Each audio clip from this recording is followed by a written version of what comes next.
जय हिंद दोस्तों, हम देख रहे हैं घटना चक्र आधुनिक भारत का इतिहास। अभी तक 27 वीडियो लेक्चर कराया जा चुका है। अगर आप नहीं देखे हैं तो प्लेलिस्ट में जाकर देख सकते हैं। आज 28वें वीडियो लेक्चर में देखेंगे हम लोग असहयोग आंदोलन। तो आइए देखते हैं। सितंबर 1920 में कलकत्ता में संपन्न भारतीय राष्ट्रीय कांग्रेस के विशेष अधिवेशन में महात्मा गांधी ने असहयोग असहयोग के प्रस्ताव को प्रस्तावित किया था। तो बात आती है कि महात्मा गांधी द्वारा असहयोग प्रस्ताव कब पारित करा किया गया था, कब प्रस्तावित किया गया था। तो सितंबर 1920 में। और कहाँ? कलकत्ता के भारतीय राष्ट्रीय कांग्रेस का विशेष अधिवेशन था, वहीं पे महात्मा गांधी द्वारा प्रस्ताव को प्रस्तावित किया गया। अगर बात करें कि इसका विरोध किसने किया था, तो C.R. दास ने इसका विरोध किया। जो असहयोग प्रस्ताव पारित किया गया उसका विरोध C.R. दास द्वारा किया गया। दिसंबर 1920 में नागपुर में संपन्न कांग्रेस के वार्षिक अधिवेशन में असहयोग प्रस्ताव पर व्यापक चर्चा हुई तथा इसका अनुसमर्थन किया गया। नागपुर अधिवेशन में असहयोग प्रस्ताव C.R. दास ने ही प्रस्तावित किया।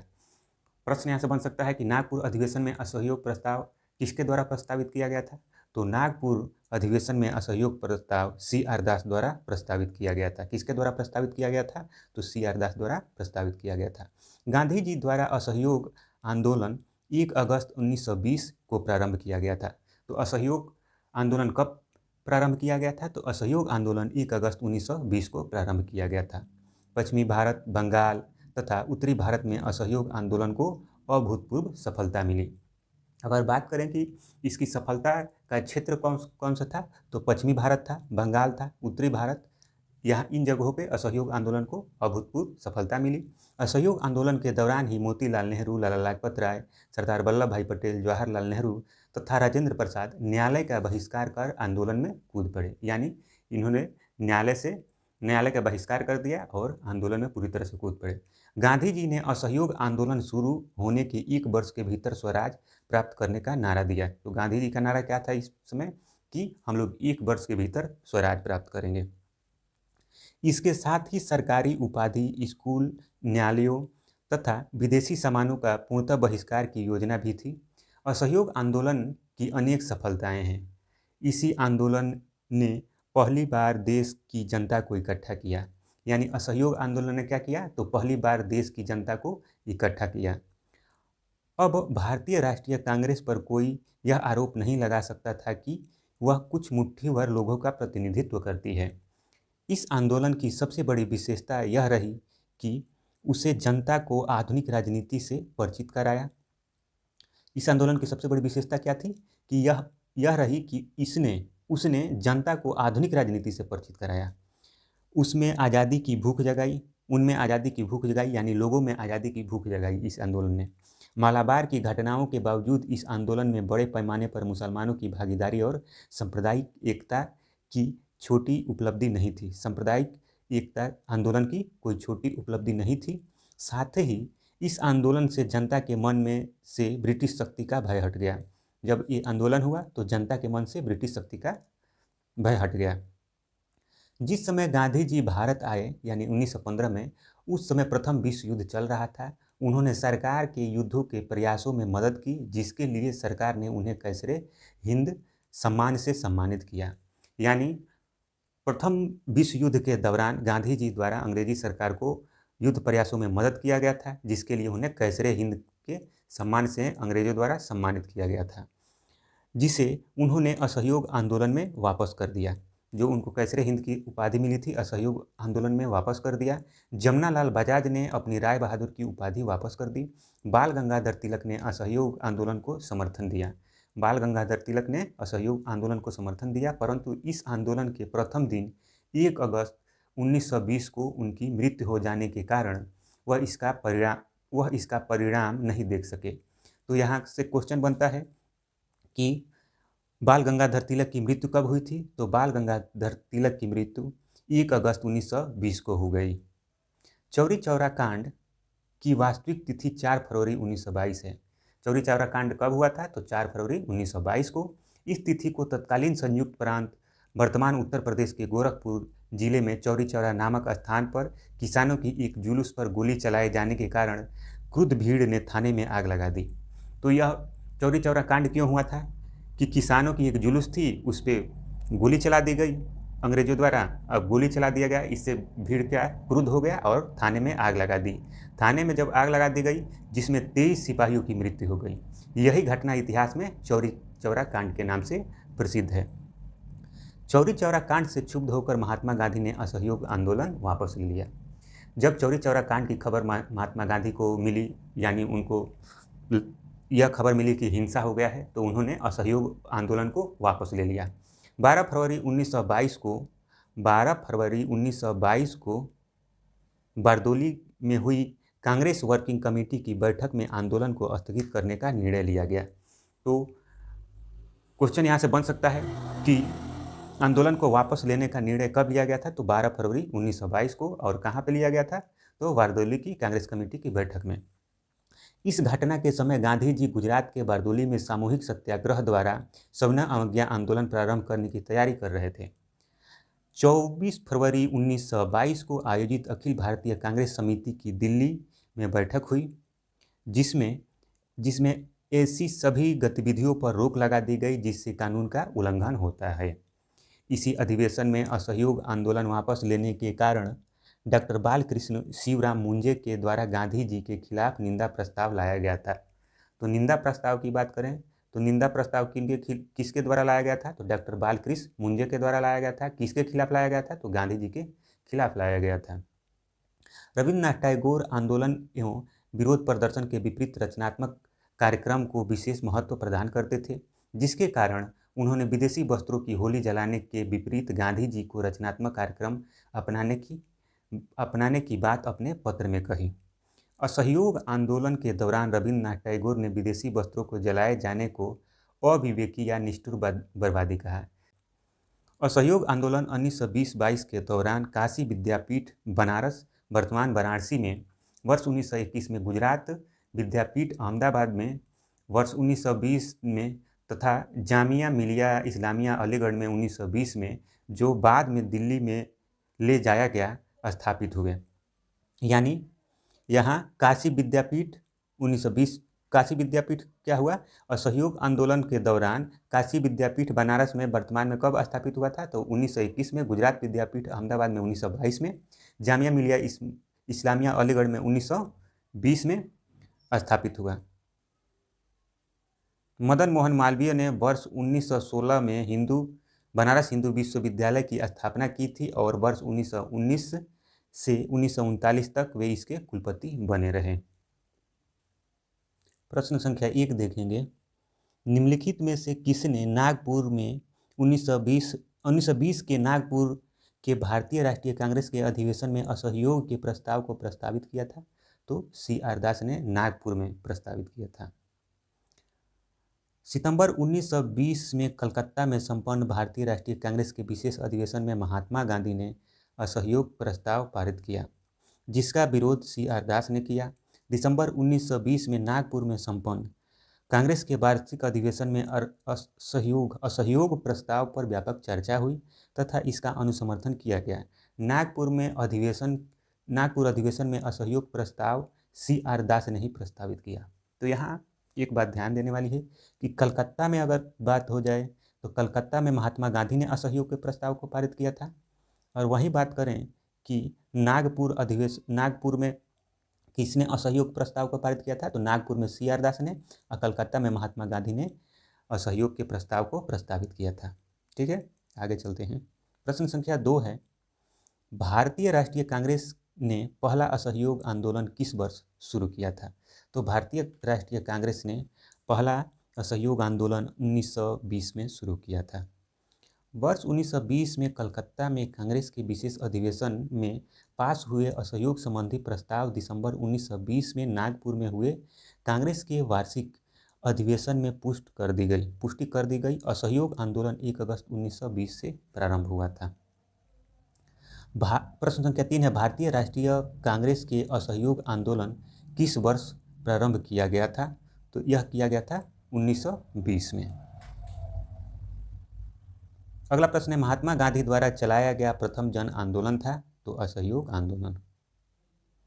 गांधी जी के नेतृत्व में पहला आंदोलन वर्ष 1917 में चंपारण के नील की खेती करने वाले किसानों के समर्थन में किया गया था। यह गांधी जी का प्रथम किसान सत्याग्रह था। गांधी जी के नेतृत्व में किया जाने वाला पहला जन आंदोलन असहयोग आंदोलन को माना जाता है, जो वर्ष 1920-22 में चलाया गया था।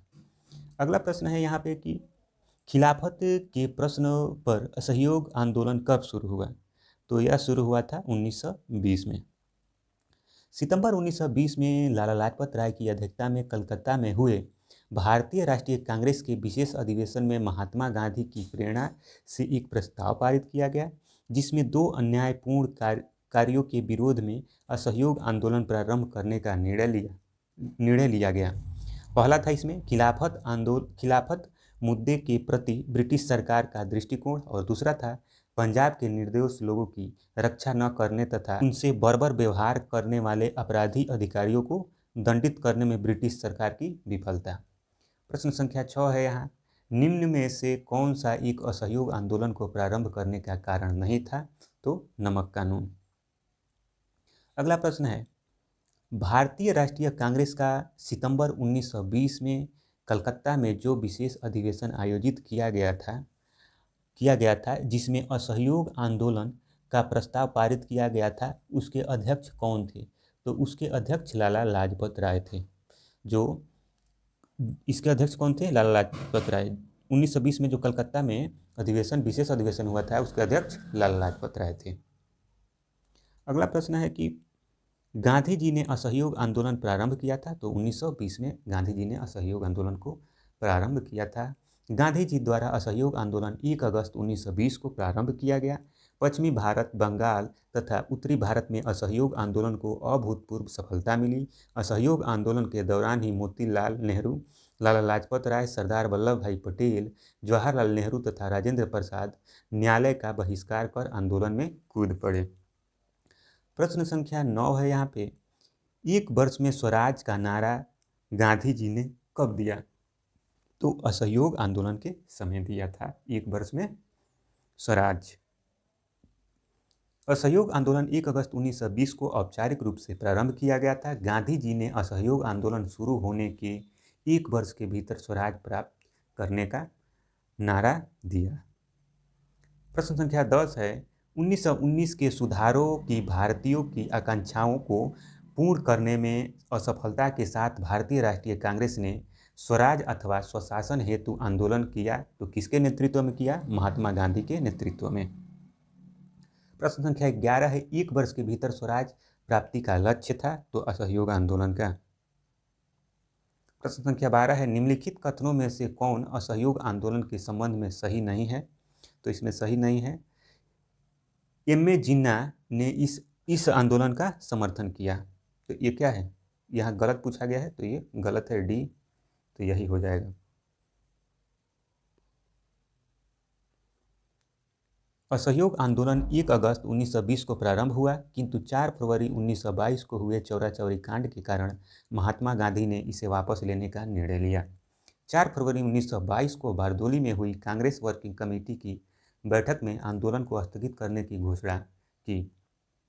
असहयोग आंदोलन का लक्ष्य 1 वर्ष के भीतर स्वराज प्राप्ति था। इसके साथ ही सरकार, उपाधि, स्कूल, न्यायालयों तथा विदेशी सामानों का पूर्णतः बहिष्कार करने की योजना भी थी, परंतु मोहम्मद अली जिन्ना ने इसका समर्थन नहीं किया, अपितु इसका विरोध किया था। मोहम्मद अली जिन्ना ने इसका विरोध किया था। प्रश्न संख्या 13 है यहाँ पे, नगरों में असहयोग आंदोलन के संबंध में निम्नलिखित में से कौन सा कथन सही नहीं है? यानी यहाँ पे गलत कथन ज्ञात करना है। आंदोलन में केवल उच्च जाति और अमीरों ने भाग लिया। तो यहाँ पे क्या है? यह कथन गलत है, हमें गलत कथन ही ज्ञात करना है। मद्रास की जस्टिस पार्टी द्वारा भी काउंसिल के चुनावों का बहिष्कार किया। तो ये भी कथन गलत है। हजारों छात्रों ने सरकारी नियंत्रण वाले स्कूलों को छोड़ दिया। प्रधानाध्यापकों और शिक्षकों ने इस्तीफा दे दिया और वकीलों ने अपनी प्रैक्टिस छोड़ी। तो ये कथन क्या है? सही है। तो यहाँ पे 1 और 2 गलत हो जाएंगे। 1 और 2 गलत हो गया, तो इसमें ये ऑप्शन सही हो जाएगा, 1 और 2। अगला प्रश्न, यहाँ व्याख्या देख लेते हैं। 1 अगस्त 1920 को असहयोग आंदोलन की शुरुआत हुई। इसमें हजारों छात्रों ने सरकारी नियंत्रण वाले स्कूलों को छोड़ दिया, प्रधानाध्यापकों और शिक्षकों ने त्यागपत्र दे दिया एवं वकीलों ने अपनी वकालत छोड़ दी। विदित हो कि इस आंदोलन में शहर एवं ग्रामीण दोनों ही क्षेत्रों के लोग शामिल थे और यह अब तक के स्वतंत्रता आंदोलन का सबसे बड़ा जन आंदोलन था। इस समय हुए काउंसिल के चुनावों में मद्रास की जस्टिस पार्टी ने भाग लिया तथा 63 सीटों पर जीत दर्ज की। प्रश्न संख्या 14 है, गांधी जी के असहयोग आंदोलन में लोगों को शराब से परहेज करने का आग्रह किया गया। फलस्वरूप सरकार के राजस्व में भारी कमी आई। एक प्रदेश की सरकार ने लोगों को फिर से शराब पीने को प्रेरित करने के लिए प्रमुख व्यक्तियों की एक सूची प्रसारित की जो शराब पीते थे। उस प्रदेश का नाम बताइए, तो वह बिहार में हुआ था। बिहार में जो पीने वाले व्यक्ति थे, इंटरनेशनल स्तर पर, अंतर्राष्ट्रीय स्तर पर उन लोगों की सूची प्रकाशित की गई। गांधी जी ने असहयोग आंदोलन के फलस्वरूप लोगों को शराब से परहेज करने के चलते सरकार की राजस्व में भारी कमी आई। अतः बिहार एवं उड़ीसा की सरकार ने शराब को स्वास्थ्य के लिए हितकर बताते हुए उनके प्रभावों को प्रसारित करने के लिए ऐसे महान एवं प्रसिद्ध लोगों की सूची जारी की जो शराब का सेवन करते थे। इस सूची में Sikandar, Julius Caesar, Napoleon, Shakespeare आदि शामिल थे। प्रश्न संख्या 15 है, नीचे कथनों पर ध्यान दीजिए। असहयोग आंदोलन से कांग्रेस सर्वप्रथम जन आंदोलन बनी, तो कथन सही है। हिंदू मुस्लिम एकता में वृद्धि हुई, ये भी कथन सही है। जनता के मन में ब्रिटिश शक्ति का भय हट गया, ये भी कथन सही है। ब्रिटेन की सरकार भारतीयों को राजनीतिक रियायत देने की राजी हुई, ये कथन गलत है। यहाँ 1, 2 और 3 यहाँ सही है, ऑप्शन बी सही हो जाएगा। असहयोग आंदोलन की अनेक सफलताएं हैं। इसी आंदोलन ने पहली बार देश की जनता को इकट्ठा किया, यानी असहयोग आंदोलन से पूरा देश इकट्ठा हुआ। अब भारतीय राष्ट्रीय कांग्रेस पर कोई यह आरोप नहीं लगा सकता था कि वह कुछ मुट्ठी भर लोगों का प्रतिनिधित्व करती है। इस आंदोलन की सबसे बड़ी विशेषता यह रही कि उसने जनता को आधुनिक राजनीतिक से परिचय कराया एवं उनमें आज़ादी की भूख जगाई। मालाबार की घटनाओं के बावजूद इस आंदोलन में बड़े पैमाने पर मुसलमानों की भागीदारी और सांप्रदायिक एकता आंदोलन की कोई छोटी उपलब्धि नहीं थी। साथ ही इस आंदोलन से जनता के मन से ब्रिटिश शक्ति का भय हट गया।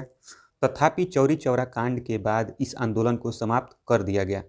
इस आंदोलन के दौरान और समाप्ति के उपरांत भी ब्रिटिश सरकार से भारत को कोई राजनीतिक रियायत प्राप्त नहीं हुई। प्रश्न संख्या 16 है, ब्रिटिश सरकार ने महात्मा गांधी को जो उपाधि दी थी और जिसे असहयोग आंदोलन में वापस कर दिया गया वह थी तो वह कैसरे हिंद की उपाधि थी। जिस समय गांधी जी भारत आए 1915 में, उस समय प्रथम विश्व युद्ध चल रहा था। उन्होंने सरकार के युद्ध प्रयासों में मदद की, जिसके लिए सरकार ने उन्हें कैसरे हिंद सम्मान से सम्मानित किया, जिसे उन्होंने असहयोग आंदोलन में वापस कर दिया। यानी कैसर हिंद उपाधि को गांधी जी ने असहयोग आंदोलन में वापस कर दिया। अन्य लोगों ने भी गांधी जी का अनुकरण करते हुए अपने पदवियों एवं उपाधियों का त्याग किया, जिसमें जमनालाल बजाज ने अपनी राय बहादुर की उपाधि वापस कर दी। प्रश्न संख्या 17 है, निम्न में से किसने असहयोग आंदोलन के दौरान अपनी वकालत छोड़ दी थी? तो अपनी वकालत चित्तरंजन दास ने छोड़ दी थी। असहयोग आंदोलन के समय चित्तरंजन दास ने अपनी वकालत छोड़ दी थी। असहयोग आंदोलन के दौरान CR दास यानी चित्तरंजन दास, मोतीलाल नेहरू, राजेंद्र प्रसाद, जवाहरलाल नेहरू, विट्ठल भाई पटेल एवं वल्लभ भाई पटेल ने अपनी वकालत छोड़ दी थी। प्रश्न संख्या 18 है, भारतीय स्वतंत्रता संग्राम के बारे में निम्नलिखित में से कौन सा कथन सही नहीं है? तो यहाँ पे गलत कथन पहचान करना है।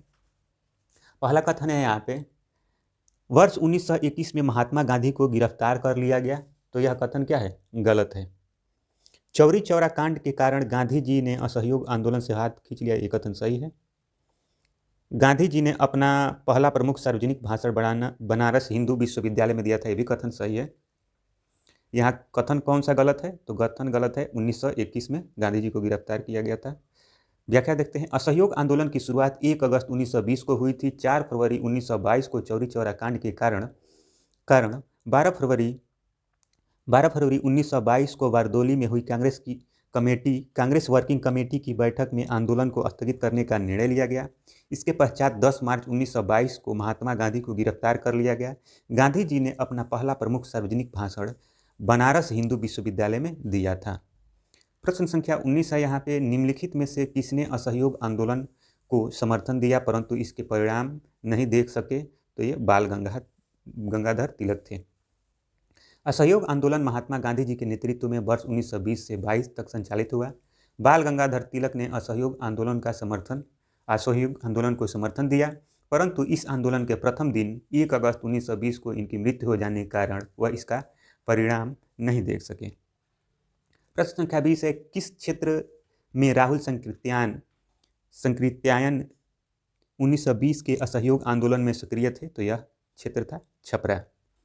राहुल संकृत्यायन 1893 से 1963 आजमगढ़ उत्तर प्रदेश के थे। असहयोग आंदोलन के दौरान वह छपरा के बाढ़ पीड़ितों की सहायता में सक्रिय थे तथा गांधीवादी आंदोलन से जुड़े थे। प्रश्न संख्या 21 है, निम्नलिखित में से कौन चौरी चौरा कांड की वास्तविक तिथि है? 4 फरवरी 1922। 4 फरवरी 1922 को चौरी चौरा कांड हुआ था। शहीद स्मारक चौरी चौरा के अनुसार चौरी चौरा कांड की वास्तविक तिथि 4 फरवरी 1922 है। इस तिथि को वर्तमान उत्तर प्रदेश के गोरखपुर जिले में चौरी चौरा नामक स्थान पर किसानों का एक जुलूस पर गोली चलाए जाने के कारण क्रुद्ध भीड़ ने थाने में आग लगा दी, जिसमें 23 सिपाहियों की मृत्यु हो गई। यही घटना इतिहास में चौरी चौरा कांड के नाम से प्रसिद्ध है। प्रश्न संख्या 22 है, फरवरी 1922 में पुलिस चौकी में आग लगाने की घटना से संबंधित चौरी चौरा किस राज्य में स्थित है? तो उत्तर प्रदेश में स्थित है चौरी चौरा। चौरी चौरा किस जनपद में स्थित है? तो गोरखपुर जिले में स्थित है। किस घटना के कारण गांधी जी ने असहयोग आंदोलन वापस ले लिया था? तो यह चौरी चौरा कांड के कारण। 4 फरवरी 1922 को हुए चौरी चौरा कांड से क्षुब्ध होकर महात्मा गांधी ने असहयोग आंदोलन को वापस लेने का निर्णय लिया। 12 फरवरी 1922 को बारदोली में हुई कांग्रेस की बैठक में आंदोलन को स्थगित करने की घोषणा की। आंदोलन समाप्त करने के अपने निर्णय के बारे में गांधी जी ने यंग इंडिया में लिखा कि आंदोलन हिंसक होने से बचाने के लिए मैं हर एक अपमान, हर एक यंत्रपूर्ण बहिष्कार, यहाँ तक कि मौत भी सहन करने को तैयार हूँ। प्रश्न संख्या 25 है, महात्मा गांधी ने असहयोग आंदोलन स्थगित कर दिया। क्यों स्थगित कर दिया था? तो महात्मा गांधी ने असहयोग आंदोलन चौरी चौरा कांड के कारण स्थगित किया था। तो यहाँ चौरी चौरा में हिंसा भड़क उठी थी, इसलिए महात्मा गांधी ने असहयोग आंदोलन वापस ले लिया था। महात्मा गांधी ने वर्ष 1922 में असहयोग क्यों वापस ले लिया था? तो ये चौरी चौरा में हुई हिंसा के कारण। प्रश्न संख्या 27 है, निम्नलिखित में से किस प्रमुख कारण से महात्मा गांधी ने 1922 में असहयोग आंदोलन को वापस ले लिया था? चौरी चौरा में हुई हिंसा के कारण। प्रश्न संख्या 28 है, फरवरी 1921 में प्रधानमंत्री जी द्वारा किस शताब्दी समारोह की शुरुआत की गई? तो चौरी चौरा शताब्दी समारोह।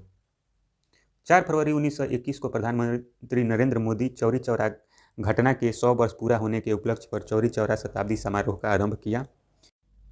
प्रश्न संख्या 29 है, किस घटना के बाद महात्मा गांधी ने असहयोग आंदोलन को अपनी हिमालय जैसी भूल बताई? तो ये आंदोलन था जलियांवाला घटना था। इसमें ऑप्शन देखते हैं, इसमें ऑप्शन नहीं दिया है। जलियांवाला बाग हत्याकांड। जलियांवाला बाग हत्याकांड के बाद महात्मा गांधी ने 14 अप्रैल को नाडियाड में मार्शल लॉ के दौरान सत्याग्रह को अपनी हिमालय जैसी भूल स्वीकार किया था। प्रश्न संख्या 30 है, गांधी जी ने किस आंदोलन के समय वेल्स के राजकुमार का बहिष्कार करने का आह्वान किया? तो असहयोग आंदोलन के समय। गांधी जी ने असहयोग आंदोलन वर्ष 1920-22 के दौरान प्रिंस ऑफ वेल्स 8वां के भारत दौरे का बहिष्कार का आह्वान किया। जब प्रिंस ऑफ वेल्स एडवर्ड 8वें नवंबर 1921 में भारत आए तो महात्मा गांधी ने भारतीय राष्ट्रीय कांग्रेस के लोगों से उनके सम्मान में होने वाले समारोह और प्रदर्शनों का बहिष्कार करने का आग्रह किया। इसका परिणाम काफ़ी व्यापक रहा और पूरे देश में विरोध प्रदर्शनों का आयोजन हुआ। प्रश्न संख्या 31 है, चौरी चौरा घटना के समय महात्मा गांधी कहाँ थे? तो बारदोली में थे। 4 फरवरी 1922 को गोरखपुर के निकट चौरी चौरा की घटना हुई थी और गांधी जी ने 12 फरवरी 1922 को बारदोली में कांग्रेस वर्किंग कमेटी की बैठक बुलाकर असहयोग आंदोलन स्थगित करने की घोषणा की। चौरी चौरा की घटना के समय गांधी जी गुजरात के बारदोली में सामूहिक सत्याग्रह द्वारा सविनय अवज्ञा आंदोलन प्रारंभ करने की तैयारी कर रहे थे। प्रश्न संख्या 32 है, असहयोग आंदोलन 1920 में प्रारंभ हुआ था, बताइए कि यह कब समाप्त हुआ। तो 1922 में, 1922 में। 33 नंबर प्रश्न है, दिल्ली में 24 फरवरी 1922 को आयोजित अखिल भारतीय कांग्रेस समिति की बैठक में असहयोग आंदोलन वापस लेने के लिए गांधी जी के विरुद्ध निंदा प्रस्ताव किसने प्रस्तुत किया था। तो डॉक्टर मुंजे ने प्रस्तुत किया था। असहयोग आंदोलन 1 अगस्त 1920 को प्रारंभ हुआ, किंतु 4 फरवरी 1922 को हुए चौरी चौरा कांड के कारण महात्मा गांधी ने इसे वापस ले लिया। इसी परिप्रेक्ष्य में 24 फरवरी 1922 को आयोजित अखिल भारतीय कांग्रेस समिति की दिल्ली में बैठक हुई, जिसमें ऐसी सभी गतिविधियों पर रोक लगा दी गई जिनसे कानून का उल्लंघन होता था। इसी अधिवेशन में असहयोग आंदोलन वापस लेने के कारण डॉक्टर बालकृष्ण शिवराम मुंजे के द्वारा गांधी जी के खिलाफ निंदा प्रस्ताव लाया गया। प्रश्न संख्या 34 है, असहयोग आंदोलन के स्थगन संबंधी घटनाओं का सही क्रम इंगित करें। पहला है चौरी चौरा में पुलिस गोलीकांड। तो पहले पुलिस ने जनता पे यानी भारतीय लोगों पे गोली चलाई, उसके बाद उग्र भीड़ द्वारा पुलिस थाना को जला दिया गया, और उसके बाद गांधी जी ने क्या किया, आंदोलन को स्थगित कर दिया। उसके बाद गांधी जी को गिरफ्तार कर लिया गया, यानी चारों क्रम से है यहाँ पे 1, 2, 3 और 4 चारों क्रम से हो जाएगा। तो इसमें ऑप्शन ए सही हो जाएगा। 4 फरवरी 1922 को चौरी चौरा में कांग्रेस के खिलाफत का एक जुलूस निकला। कुछ पुलिस वालों ने उनके साथ दुर्व्यवहार किया। परिणाम स्वरूप जुलूस में शामिल एक जत्थे ने पुलिस पर हमला बोल दिया। पुलिस ने गोली चलाई।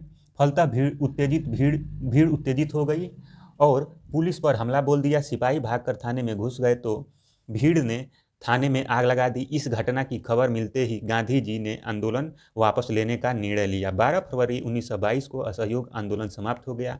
आंदोलन की समाप्ति के बाद गांधी जी की स्थिति थोड़ी कमजोर हो गई थी। सरकार ने इस स्थिति का फायदा उठाकर 10 मार्च 1922 को उन्हें गिरफ्तार कर 6 वर्ष की सजा दी। इस प्रकार विकल्प ए सही उत्तर होगा।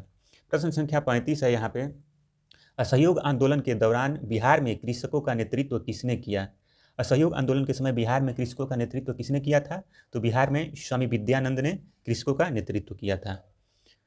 ऑप्शन ए सही हो जाएगा। स्वामी विद्यानंद बिहार के किसान नेता थे। असहयोग आंदोलन 1920-22 के दौरान बिहार में कृषकों का नेतृत्व स्वामी विद्यानंद ने किया। विशेषकर उत्तर बिहार के कई जिलों में, खासकर राजा दरभंगा के इलाकों में स्वामी विद्यानंद रैयतों को अपना अधिकार के बारे में सचेत कर रहे थे। प्रश्न संख्या 36 है यहाँ पे, बिहार के किस वकील ने असहयोग आंदोलन के समय अपनी लाभप्रद वकालत छोड़ दी थी। तो बिहार से कौन थे, राजेंद्र प्रसाद। प्रश्नगत विकल्पों में असहयोग आंदोलन के दौरान राजेंद्र प्रसाद द्वारा अपनी लाभप्रद वकालत छोड़ दी गई। उनके भाई महेंद्र प्रसाद द्वारा भी आंदोलन के समर्थन में राय साहब की उपाधि तथा अवैतनिक मजिस्ट्रेट के पद को त्याग दिया गया। प्रश्न संख्या 37 है यहाँ पे, निम्नलिखित घटनाओं का सही क्रम दिए गए कूट से चुनना है यहाँ पे। तो यहाँ पे है चौरी चौरा कांड 1922। उसके बाद है, इसमें क्या करना है, क्रम से सजाना है। और बरदोली, तो बरदोली भी 1922 में हुआ था, लेकिन चौरी चौरा कब हुआ था। चौरी चौरा 4 फरवरी को हुआ था। ऑप्शन सी सही हो जाएगा यहाँ पे। चौरी चौरा कांड 4 फरवरी 1922 को, बरदोली प्रस्ताव 12 फरवरी 1922 को, और असहयोग आंदोलन का स्थगन 1922 में बरदोली के कांग्रेस की बैठक में हुई, जिसमें असहयोग आंदोलन समाप्त करने का निर्णय लिया गया और आंदोलन समाप्त हो गया। इस प्रकार विकल्प सी सही उत्तर है। प्रश्न संख्या 38 है यहाँ पे, 1923 से 28 के काल में भारतीय राजनीति में क्रांतिकारी कार्यविधियों की पुनरावृत्ति का कारण क्या था। तो इसका कारण था गांधी जी द्वारा असहयोग आंदोलन का स्थगन। ऑप्शन बी सही हो जाएगा। वर्ष 1922 के बाद असहयोग आंदोलन के स्थगन और देश के किसी भी प्रकार की राजनीतिक गतिविधि के अभाव से बहुत से क्षमतावान राष्ट्रवादी युवाओं का मोह भंग हो गया। ये गांधी जी के नेतृत्व और अहिंसक संघर्ष की राजनीति से भी असंतुष्ट थे। ये रूस, चीन, आयरलैंड, तुर्की, मिस्र आदि में कहीं भी होने वाले क्रांतिकारी आंदोलन और विद्रोह से अनुप्राणित होकर हिंसात्मक माध्यम से ब्रिटिश शासन को उखाड़ फेंकने के लिए प्रयासरत थे। इस कारण यह काल भारतीय राजनीति में क्रांतिकारी गतिविधियों की पुनरावृत्ति का काल माना जाता है। प्रश्न संख्या 39 है, असहयोग आंदोलन के दौरान विदेशी वस्त्रों को जलाए जाने पर किसने महात्मा गांधी को लिखा कि यह निष्ठुर बर्बादी है? तो रविंद्रनाथ टैगोर ने। रविंद्रनाथ टैगोर ने आंदोलन एवं विरोध प्रदर्शन के विपरीत रचनात्मक कार्यक्रम को विशेष महत्व प्रदान किया, जिसके कारण उन्होंने विदेशी वस्त्रों की होली जलाने के विपरीत गांधी जी को रचनात्मक कार्यक्रम अपनाने की बात अपने पत्र में कही। असहयोग आंदोलन के दौरान रविंद्रनाथ टैगोर ने विदेशी वस्त्रों को जलाए जाने को अविवेकी या निष्ठुर बर्बादी कहा था। प्रश्न संख्या 40 है, निम्नलिखित में से किसने असहयोग आंदोलन के दौरान विदेशी वस्त्रों को जलाए जाने का विरोध किया? रविंद्रनाथ टैगोर ने। अगला प्रश्न है, निम्नलिखित संस्थाओं में से कौन असहयोग आंदोलन 1920-22 के दौरान स्थापित की गई थी? तो 20-22 के दौरान काशी विद्यापीठ को स्थापित किया गया था, गुजरात विद्यापीठ को स्थापित किया गया था और जामिया मिलिया को स्थापित किया गया था। इसमें हो जाएगा ऑप्शन सी सही हो जाएगा, 1, 2 और 3। असहयोग आंदोलन 1920-22 के दौरान काशी विद्यापीठ बनारस वर्ष 1921 में, गुजरात विद्यापीठ अहमदाबाद में वर्ष 1920 में तथा जामिया मिलिया इस्लामिया अलीगढ़ में 1920 में, जो बाद में दिल्ली ले जाया गया, स्थापित हुए। मदन मोहन मालवीय ने वर्ष 1916 में बनारस हिंदू विश्वविद्यालय की स्थापना की थी और वर्ष 1919 से 1939 तक वे इसके कुलपति बने रहे। प्रश्न संख्या 42 है, असहयोग आंदोलन के दौरान किसने बिहार में किसानों की अगुवाई की? तो स्वामी विद्यानंद ने। महात्मा गांधी द्वारा असहयोग आंदोलन 1 अगस्त 1920 को शुरू किया गया। इस आंदोलन में डॉक्टर राजेंद्र प्रसाद, ब्रजकिशोर प्रसाद, मजरूल हक, हसन इमाम, मोहम्मद शफी आदि प्रमुख नेताओं ने बिहार का नेतृत्व किया, परंतु बिहार में असहयोग आंदोलन के दौरान किसान आंदोलन का नेतृत्व स्वामी विद्यानंद ने किया था। प्रश्न संख्या 43 है, 1921-22 के असहयोग आंदोलन का मुख्य प्रतिफल क्या था? तो हिंदू मुस्लिम एकता था। असहयोग आंदोलन अपने घोषित उद्देश्यों में आंशिक रूप से सफल रहा, परंतु अपने रचनात्मक कार्यों में इसे स्वयं अपार सफलता मिली। आंदोलन की सफलता सबसे अधिक इस बात में निहित है कि इसने कांग्रेस को नई दिशा प्रदान की, साम्राज्यवाद पर आघात किया, पूरे देश में राष्ट्र प्रेम और देश प्रेम के प्रति बलिदान की भावना को व्यापक रूप दिया। इस आंदोलन के दौरान हिंदू मुस्लिम एकता अपने चरम पर थी। प्रश्न संख्या 44 है, ईबी रामास्वामी नायकर के संदर्भ में निम्नलिखित कथनों में से कौन सा सही है? पहला है, उन्होंने असहयोग आंदोलन में हिस्सा लिया था, ये सही है। उन्होंने वर्ष 1925 में कांग्रेस छोड़ दी थी, ये भी कथन सही है। तो यहाँ 1 और 2 दोनों सही है, ऑप्शन ए सही हो जाएगा। ईबी रामासामी पेरियार ने असहयोग आंदोलन में भाग लिया। वर्ष 1925 में उन्होंने कांग्रेस छोड़ दिया क्योंकि उनका मानना था कि पार्टी अपने नेतृत्व में गैर ब्राह्मणों की उपेक्षा की।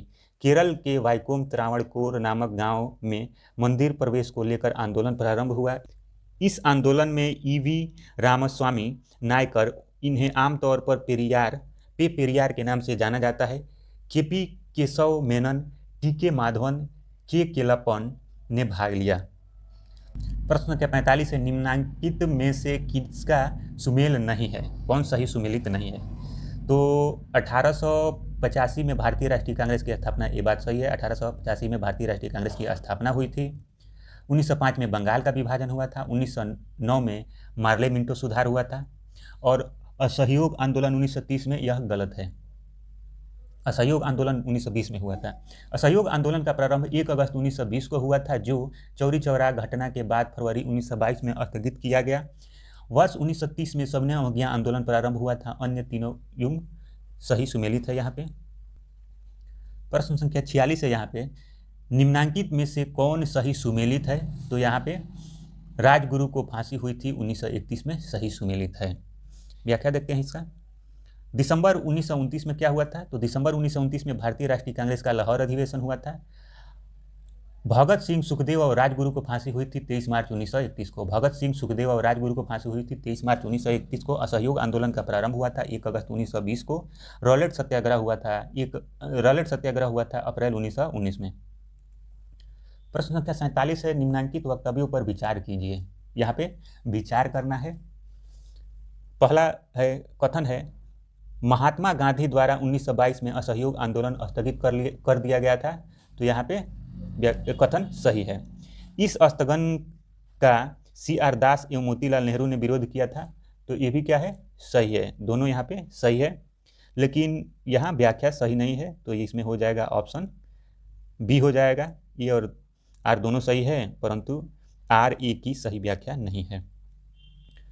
महात्मा गांधी द्वारा फरवरी 1922 में असहयोग आंदोलन स्थगित करने के कारण चौरी चौरा की हिंसक घटना थी।